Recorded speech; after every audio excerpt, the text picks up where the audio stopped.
I would love to welcome our listeners back. We have such an amazing show. And if you are actually viewing this, you're going to go, hey, there's a couple of extra people that might be on the screen than normal. So we're doing a whole show about collaboration, people.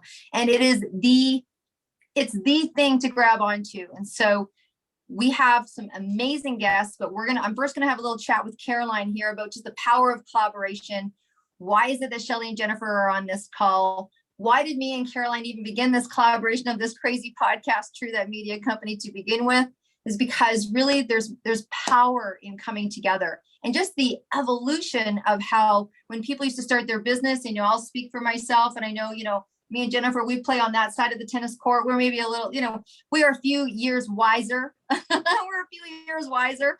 And when you started a business as an entrepreneur, and we both have been in the people business for a very long time, it was kind of a solo journey, and it was kind of like, I think for women, very much like we were copying what we saw.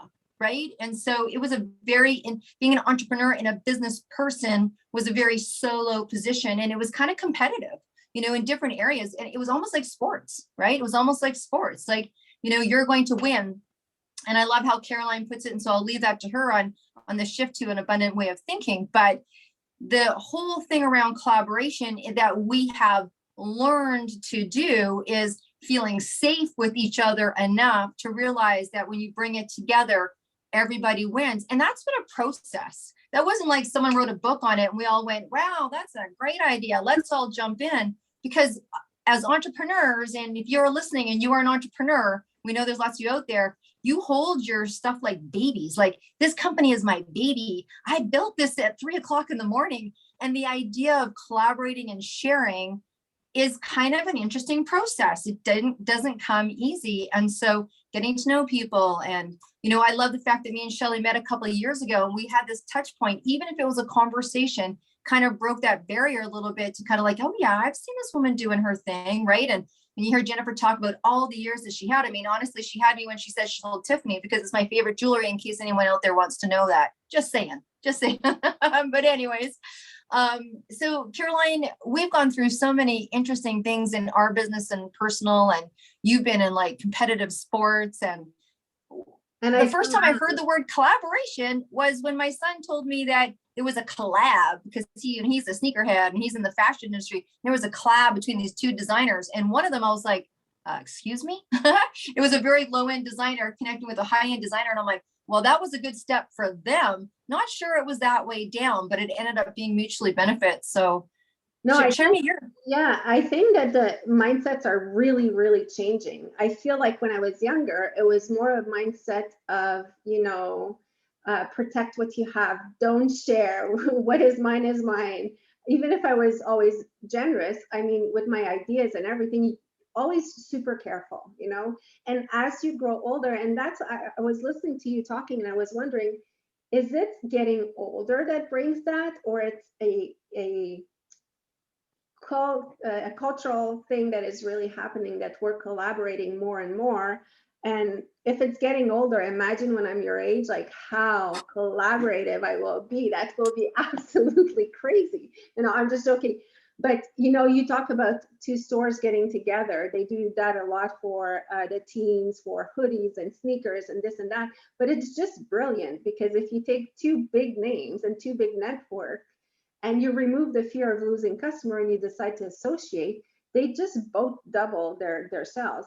And where I really started, seeing that, because I had teens as well, is with singers. I remember Eminem collaborating with Elton John. Like, that was the biggest shocker duo ever on the Grammys, because I mean, one was homophobic and the other one was, well, not heterosexual. So it was like, when they both showed up on the scene, on the stage, it was like, oh my gosh, what? And it's one of the best songs ever. Like, watching those two powerhouses like collaborating. And I'm saying that because I went to also see Eminem with my son when he was a bit younger in New York, and he was collaborating with Rihanna. Again, two different styles that they merged together. So I think the mindset in general is really shifting, going towards collaborations. Now, what I love is that we're really, you and I are working a lot with women in business, with men as well, but our forte is really women in business. And, a year ago when you talked about the podcast, I thought it was a crazy idea and blah, blah, blah. And of course, I just have the personality of saying yes, jumping in, and, we'll see what happens. So thank you for that. But in the last year, we've met so many powerful women, so many powerful business people, that I've opened my mind to stop, keeping my information and just like really sharing and wanting to help others grow their business. And that just made us even more successful. And it's just beautiful. It's more of a mentality of abundance. And I feel like the world is going towards that more and more and more.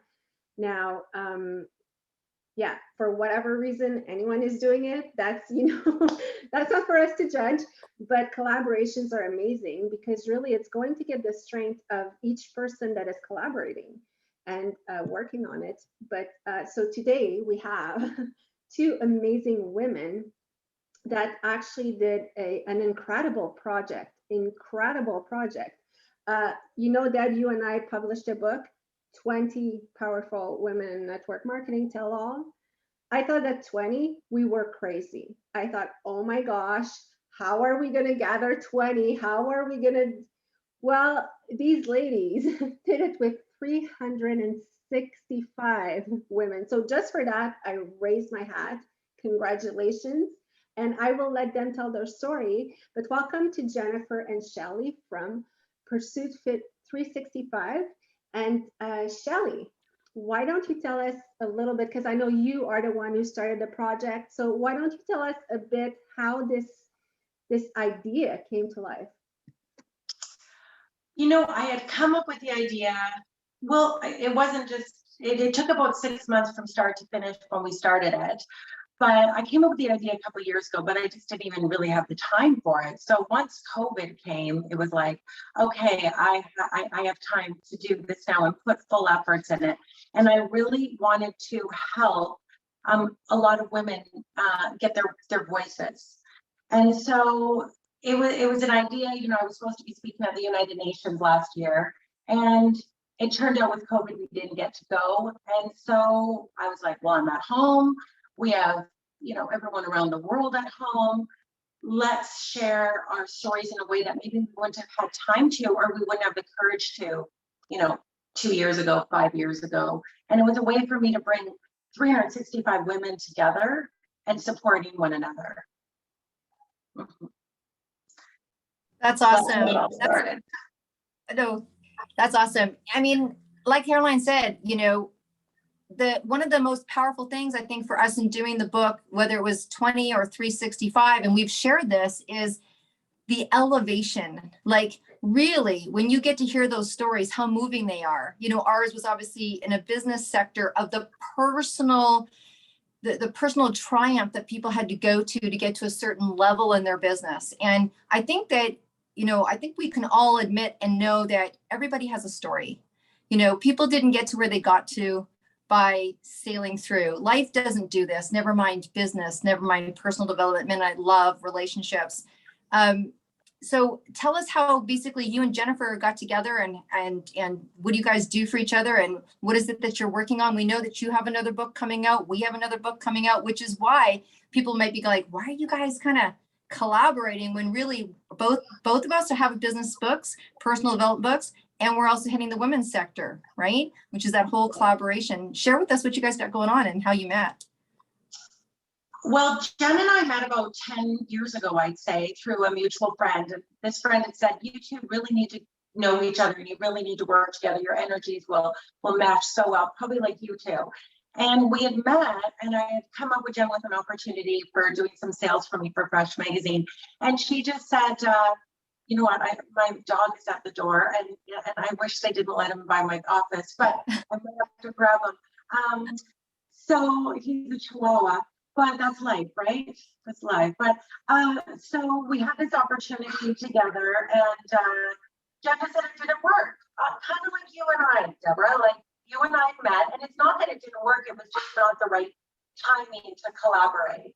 So with Jen, we stayed friends over the years, and as time went on, I had this idea, and I phoned up Jen to be in the book, and right away Jen was like, "Oh, I'm in, definitely." And I said, "Okay, well, that's great, you're in, but I really want you to come on board and be part of my team." And that's how it all started. Right. So Jennifer, share with us what that was like to be on the other side of that phone call. Well, Shelly has always kept in contact with me. She's great. We did Art Vancouver together, but when she phoned me with this project, it was like, wow, that's cool. That's a great idea. And it's like personal stories about women going through real journeys. So Shelly has like an incredible team. She's got like a great group of people around her. She's got good people working with her. So it's an easy group to join. So yeah, I was like all in. And honestly, it gave me the opportunity to like talk about like, again, women working together. You know, we can create great things. And speaking with the women that I spoke with through the holidays, like September, I joined on. Shelly laughs because she said, "Oh, I thought you'd sign up about 30 people at the most." So I signed up 135 at the end of the day because it was so fun. It was, you know, you're sitting and you're talking to woman after woman, hearing story after story. And as much as you could say, well, how many can you hear? They're all different. Everybody had a different story. So it's wonderful to put all of those amazing stories into one book. And like, there's stories of addiction, abandonment, somebody's brother was murdered, some woman that works in an entirely male dominated business. Okay. It's just an amazing project. So it's easy to work on. And I'm glad that Shelly thought of me to go into it. So I'm the person that talks to everybody that's going into the book to tell them what the book is about and what we're looking for exactly. But Shelly is like the brainwave behind the whole idea. I'm just along for the ride. Wow. Well, you know, I feel like just with the little snippets that you gave, I'm sure that when you, well, not that I'm sure because I did see the book, it's probably like every story you think that could be a book. You know, we could have written 365 books. Yeah, gorgeous book, by the way. But what I love about it is that it is so different. You know, like for us, we had in mind, okay, we're going business, we're going in the industry of network marketing, but you guys we're going women, which is, you know, quite, it's very broad. But what I hear when I hear your title, I hear the pursuit of happiness. And what I love about the book is that it's really about, you know, it's inspiring in general. It's not about just one subject. It's about resilience, happiness, feeling inspired. I feel like it's really a coffee book that you put on your table and you open it one day, and that's me. Well, Deb taught me how to be this superstitious, but you open one page and you're like, okay, that's what I needed to read today. And yes, that's all Deb's fault. But what is so your second book is coming. So how are you gonna find your next 365 women? Or is it only women? Actually, am I doing that or you, Jen? You go ahead, Shell. Okay, so we've got 2 books for 2022, and we're doing another book with 365 women, and we've added the addition of 365 men. So we've got another, 365 women, and so far it's all been word of mouth, people that wanting to get involved with it. So one person tells another person, and that's how we've been signing people up. We haven't really done any marketing for it for this time around. And yeah, so 2 books, one's coming out on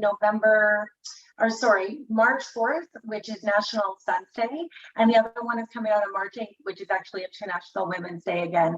And that day, so every day we feature a new person on freshmag.ca, and on International Women's Day, we have Manjeet Minnis from the Dragon's Den and Minnis Brewery that we're featuring. Nice. I need to be there. I just want to ask one thing because, you know, I'm sure some of our listeners have this little voice inside of them saying, I have a story. Well, we all have a story. By the way, people, we all have a story. the question is like, do you think it's worth telling or not? But it's worth listening to, because really that's one of my thing that I read and I love. Your story may be someone else's survival guide, and that's so true. Like if you have this little thing inside of you saying, oh, I have a story, it's because someone needs to hear it. But Shelly or Jennifer, how would you respond to someone, you know, because I know I can hear people listening like, I have a story, but no, it wouldn't be interesting enough. You know, how to get through that and just contact you and be like, I have a story and I need to tell it. Yeah. Yeah, there's a significant difference between, you know, people that say, I have a story and I want to share it. I'm dying to share that story. There is a lot of people that have said to us, you know what? I just don't think this is for me because I really don't have a story and I don't really have anything to share. And then when, you know, Jen and I, like you guys, we have the gift of the gab and we start talking and we really want to get to know people. And when we get to know them, we get them to open up. They do have a story. I mean, everyone has one. So it was, once we sat and talked to people and they opened up to us, it was very easy to find their story for them. They say, oh, that's right. That's right. So that is, a lot of people say they don't have one, right, Jen? You don't get to be our age without having gone through some Stuff. You know, we all have a story. We've all had kids, divorces, you know, life that happens to us, been fired from jobs, whatever it is. So I think women underestimate our resilience is I think what the problem is.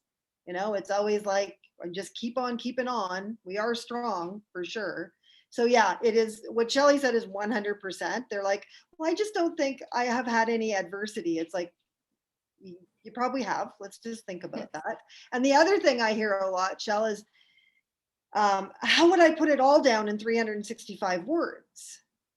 You know, so that's the flip side of it. What is vanity? Like some people, like we all have a lot that has gone on. So it's like getting them to get that all compacted into 365 words.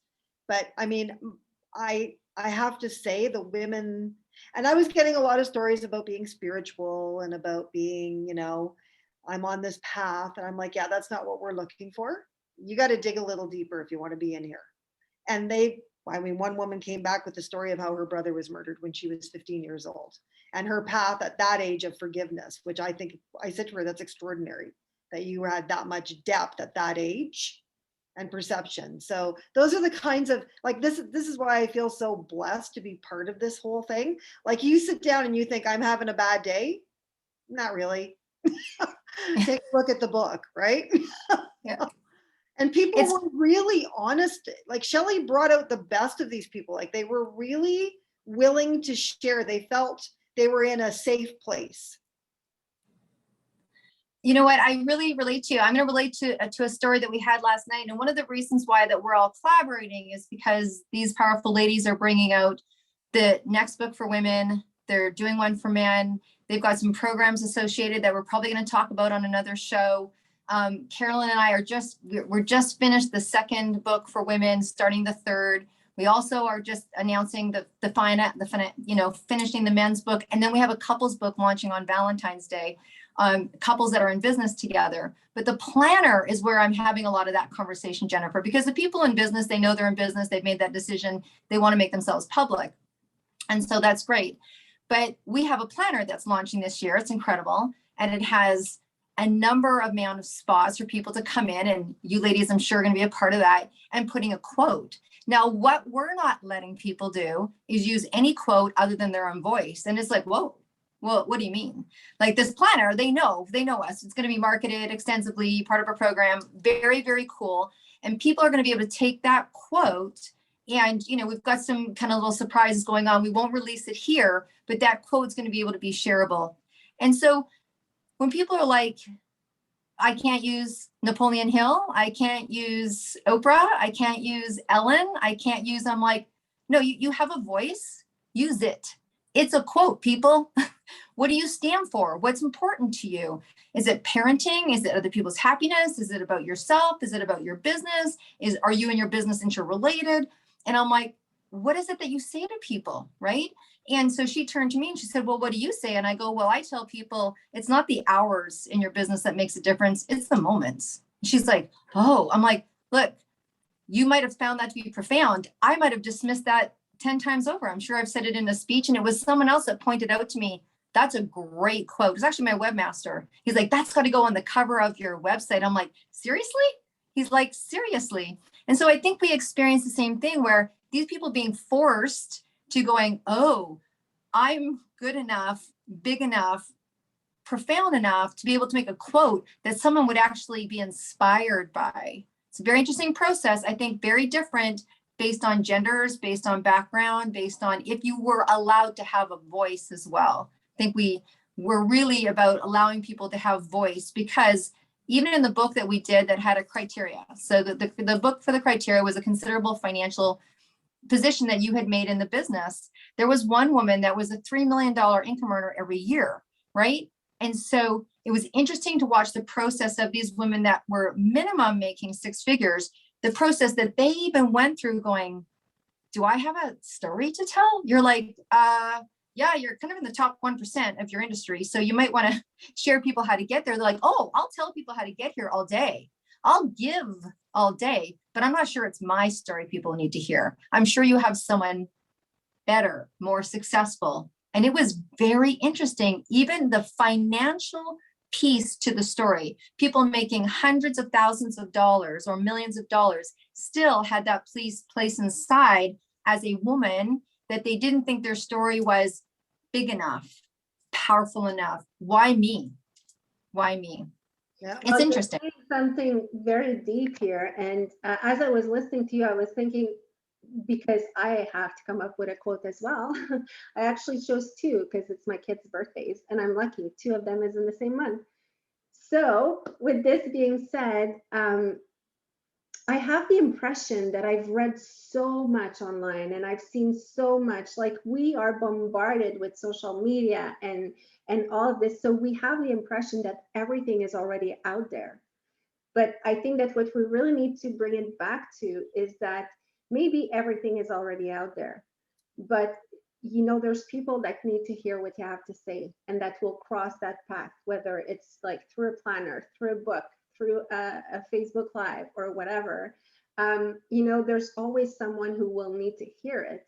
And I think it's the same thing for the stories. And what Doug said, that's the one thing that also surprised me the most, because there's some women in there that I was looking, you know, being a bit starstruck. Yes, I'm going to be honest. And then have them calling me like, you know what, I'm not sure about this and that. I was just like, what? What? You know, it's like, I don't think that Napoleon Hill or Oprah, let's take Oprah because it's neutral.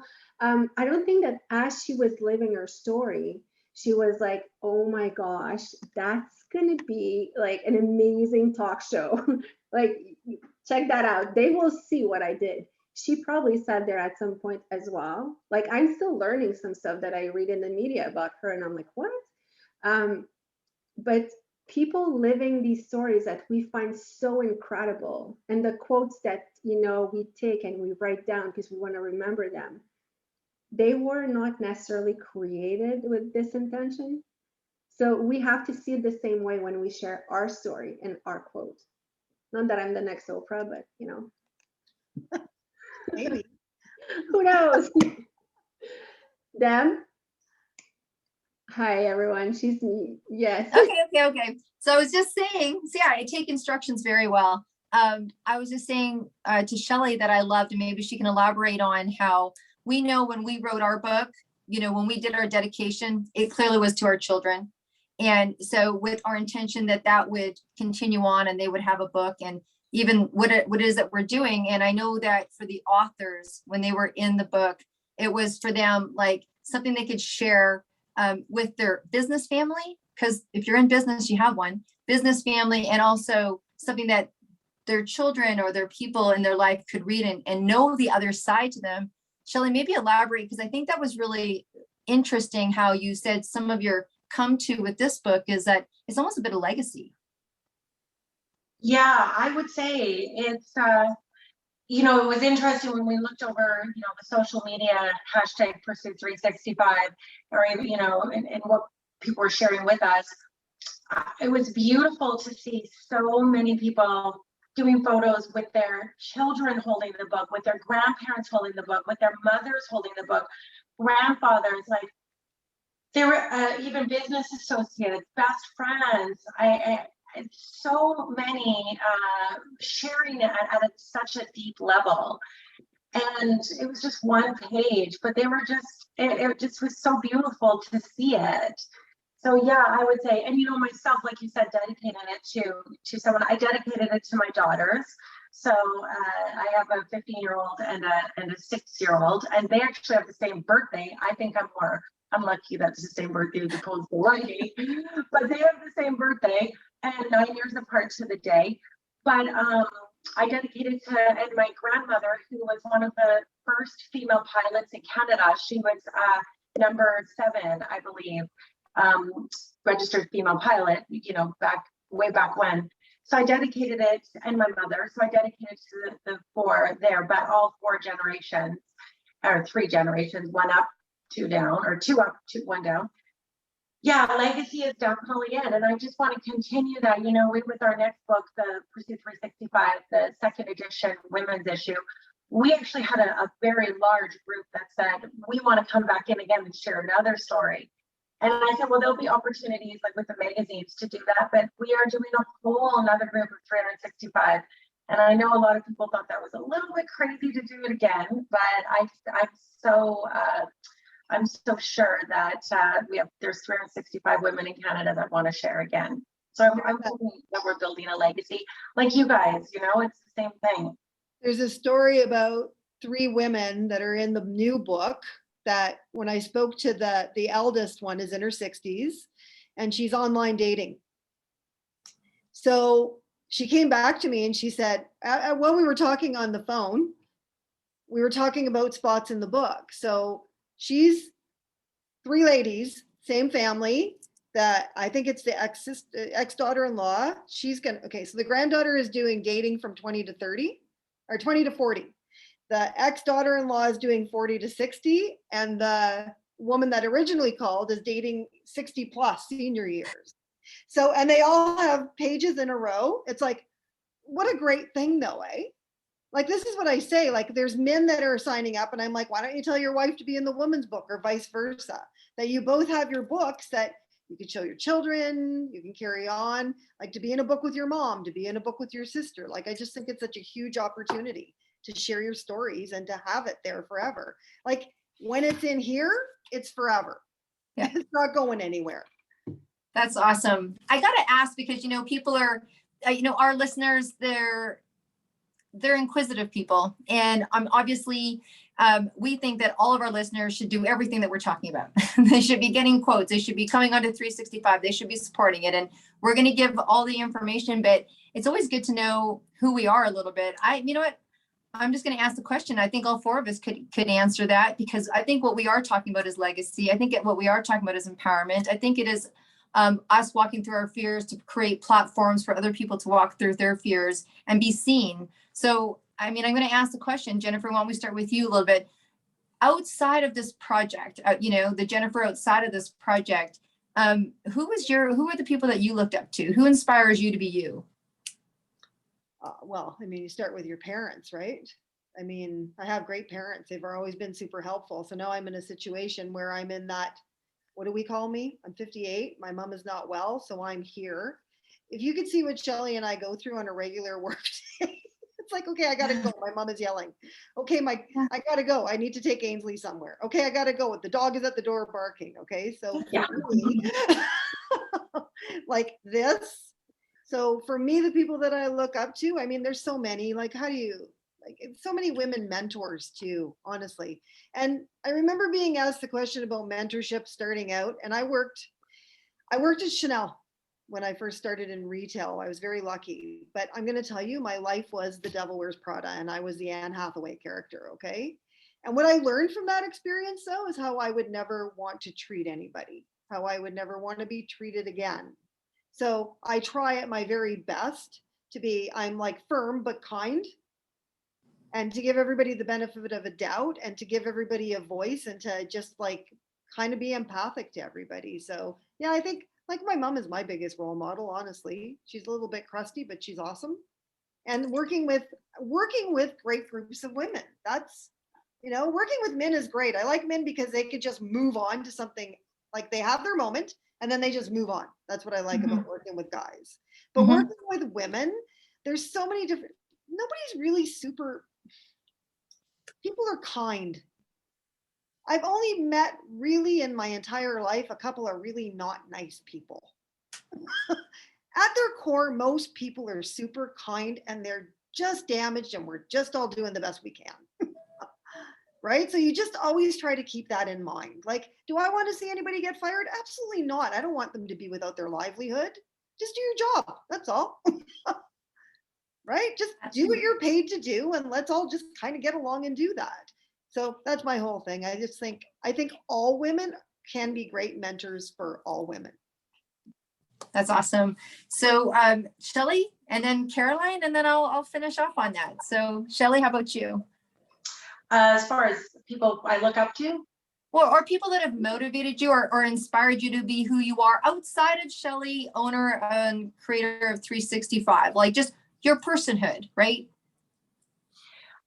Oh, my grandmother, who I just mentioned, is one of them. Always got up every day happy, always did her best. When she didn't like something, she'd let you know. And then once it was done, and she moved on. Woke up, like I said, she would wake when she babysit us. I'd wake up in the morning, wakey, wakey, every morning with a glass of orange juice. So I would say my grandmother, I would say my 15-year-old daughter, she's got multiple severe life allergies. I spent many, many times in the hospital. A lot of things have gone on in her life that she's had to get through. So she really inspires me. My mom, and if I was to say the business side of it, Anne Kaplan-Mullen from iFinance Canada, she just started where she was at, and then now she is where she's at, and she just is so hardworking, and she's just so hardworking and kind. And when stuff goes wrong, she just keeps going and fixes it. Like life is a series of problems and solutions. Just deal with it. So she's a huge one. And you know what? I will say this book, every single woman in it, 365, has really inspired me as well. That they wanted to share their stories. That is a really scary thing to do sometimes, to put it out to the world. It's something that's out there. So I would say those are, those, and my team as well. Like, I'm so lucky to have an incredible team too. But yeah. And you guys, where's your inspiration? Well, everyone knows who my inspiration is. It's Deborah Drummond. No, let's be real. She is one of my inspiration, but not the one. No, I've answered that a bit before in different ways, because people will ask you who's your hero and this and that. And I don't have one specific person. My inspiration to get up every morning and do what I have to do is my kids. And I would say that they're my biggest teachers, because they're the only people in my life that, I love deep enough to actually really listen and care. So they really inspired me, and since they're born, basically. And, I want to start saying too that I'm starting to inspire myself, because I come from a difficult background. I come from a lot of trauma and things like that. And I never thought I was worth it. And I'm starting to see that, hey, I can accomplish things, and hey, I'm feeling better and I'm happy, and I'm this, all things that I never thought I could. So for me, like the little Carolyn and the adult Carolyn coming together as a new person, and that's pretty, I'm trying to keep that inspiration. And of course I could say, a bunch of different leaders that I absolutely admire, women in the world and some men, but I'm not going to go through the list because it would be unfair to the ones that I would forget. You, Deborah, besides me, who inspires you the most? See, I love that. I love our relationship, because even though we josh, it's actually true. It's actually true. And I'm sure that you guys can appreciate that. You don't work this close, this hard, this hair in your ponytail, you know, showing yourself. We're in the business of helping people show themselves. And so we've kind of gone raw to the core. You know, you don't take 11 flights around Australia with a stranger and not end up knowing who each other is. And so obviously I aspire and I love parts of Caroline that help me love parts of me. And I think that at this stage in my life, when Caroline talks about falling in love with herself, really, I remember the first time I was proud of myself. I actually called a dear friend, I call him my brother, and we've been friends for over 40 years. And I came walking, you know, I was just walking home one day, and my teenager was being a teenager, and I was kind of out of my mind. And I had this wash over of accomplishment. And I, like Caroline, you know, I always say that I came from a home that we used to have wieners and beans, but there was no wieners, you know, so it was a forge of a lot of pioneering. In my first early years, I would have to say that my Aunt Sandra was an emotional stability, you know, stable force in my life. Of course, I appreciate what my mother went through as a single mom, who came from her own trauma, which I don't think we really appreciate until we start going through our own, the abilities that they had back then. And I don't think it's fair for us in this evolved world to work back and go, why didn't you do that for me, what I'm doing for my kids? Because it wasn't culture, right? And so I think you only get that with grace and age, which is where I think the power of forgiveness comes from. But I have to say, honestly, from the icon world, I fell in love with Gloria Steinem from the time I met that woman or heard her speak. And between her and Janis Joplin, I think that's just been my go-tos. And even when I took my big first award in Neora, the company that I'm in, they didn't tell me. I literally was behind stage, and I knew that I'd taken #1 in one category, and I was super proud of myself. And they're like, come back around the stage. And I'd hit #1 in another category. No one had ever done it. They're like, they did this to me. They go to the podium. You've got 30 seconds. And I'm like, I just want to thank my daughter, my mother, my grandmother, and Gloria Steinem. Thank you. And I walked off, right? Because she's always in my energy field. So I love Janis Joplin. I love Gloria Steinem because they made impact. You know, a lot of people don't know that how picked on and Janis Joplin was in school, right? So I think it's stories like that. And then obviously my children, I have a son, kind of like Shelly, you do with your daughter, and keeps me on my toes, and it's just amazing. And I think that the stronger we are, the stronger they get to be. So I think that it's important for people to know that not only are we encouraging people to move through their stuff, that we've also moved through ours, and you get to love yourself as part of the result, right? So And I'm going to kind of wrap up. I want to say something. I think we dug a bit deep. I don't think any of us thought we would go there, but I think that collaboration in the end does bring this sense of security, this sense of strength, because when you're not alone, you're way more powerful, you know? And for me, that's what I've been experiencing in the last years. You know, collaboration in my team, collaboration with Deb, different kind of collaboration. And there's nothing more empowering than having other women lifting you up, you know, fix your crown without having to tell the world. That's like a good one. And support each other. And I'm saying women, but it's really like everyone. So yes, to close the show, I would love to invite everyone, if you have a story to tell, if you're in business, if you're in network marketing more specifically, you can reach Deborah and I if you want to be part of a book about business, if you want to be part of a book about the pursuit, you know, happiness, inspiring, resilience. Well, contact Shelly and Jennifer. All the information will be attached to the podcast. And if ever you want to put a quote in our planner, we have a few spots left, so contact us. I'm a planner girl, and I cannot wait to see my quote printed. You know, I know I will highlight it. It's going to be special. It is special when you see your name printed on something with, you know, your words. So ladies, before giving it to you for a last word, I want to thank you. Thank you, Deborah, for being there. Thank you so much, Jennifer, and thank you, Shelly. I'm excited. Deborah and I will be in their next book, and they will be in our planner. So yay, super excited. Thank you. And it was a pleasure crossing, you know, I'm happy that our roads crossed. So Jennifer, if you want to say your last word. What I wanted to say was I'm listening to, Shell doesn't have any sons, but you both have a son, and I have a son, amazing young man, 23 years old. And I'm speaking of men right now very quickly in collaboration. There's a lot of people were asking for a men's book, and we went back and forth on it. And it's like, you know what? The world's been focusing so much on men that aren't good guys lately. We need to like focus on the good guys. So that's why we decided that Shelly said, okay, if you want to do it, let's do it. So we do have the Men's Pursuit 365. And I have to tell you, the men that I've spoken to so far that are in the book are amazing. So yeah, it's fun collaborating with them on a project where, and I felt that most of them wouldn't go where the women are going, but the stories that we've been getting in, oh, like they're going there. So yeah. I can't wait to read that one, honestly.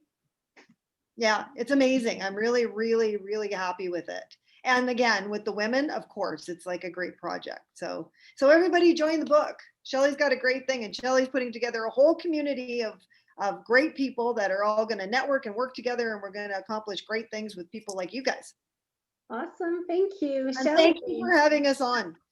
Our pleasure. Shelly.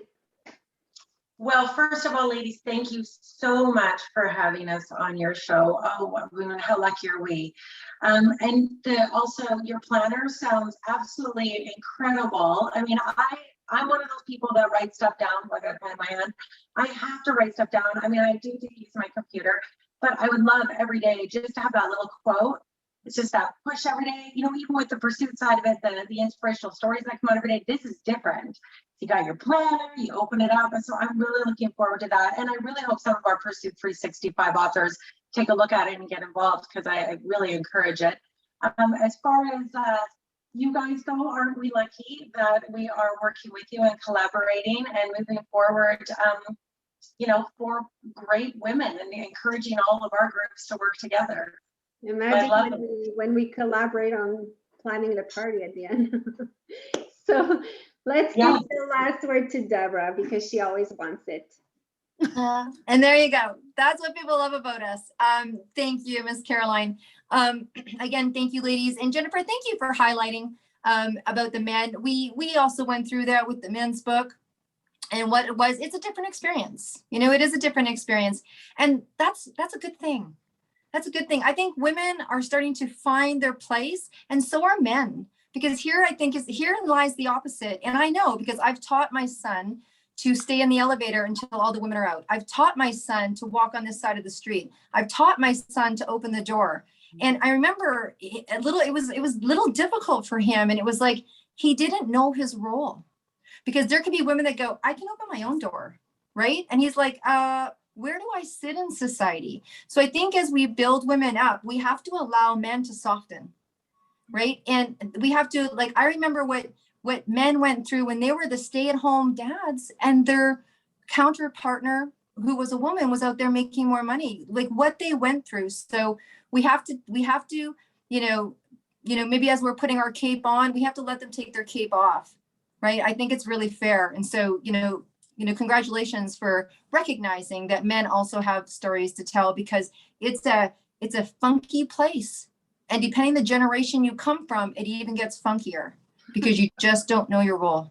I'm watching Ray Donovan right now. And I just say this quickly because I know we're wrapping up, but like last night's episode, it was like, even the bad guy that he is, and he's not, it's a very tormented, complex, great character, but there he is picking his wife up, and he gets out of the car and opens the door for her and closes it. And the way he treats the women in his life, even though he's this bad guy. And that's how I want my son to treat his girlfriend and his future wife and all the women, my mom, all the women in his life. That's how we treat men to treat women, right? Yeah. With respect. It's very interesting. Yeah. It's very interesting. So anyways, you're going to be having your experience. We're allowing this major platform. Thank you so much for being here. Thank you, Caroline, always being an amazing counterpart. We're so excited for our people to meet you and participate in your projects. We're so excited to welcome your people onto ours and see everybody benefit. What a great, can't wait to be on your guys' podcast one day. This will not be the last. So thank you, listeners. You guys are incredible. We appreciate you so much. If you see anything here, please contact us. If you want to be on the show, please contact us. If you want to be in any of these books, please contact us. If you want to just comment and click on all of our YouTubes and subscribe and see what all these 4 crazy women are doing, then do so. So thank you. We always appreciate you. And with that, we will sign off and we will see you next week.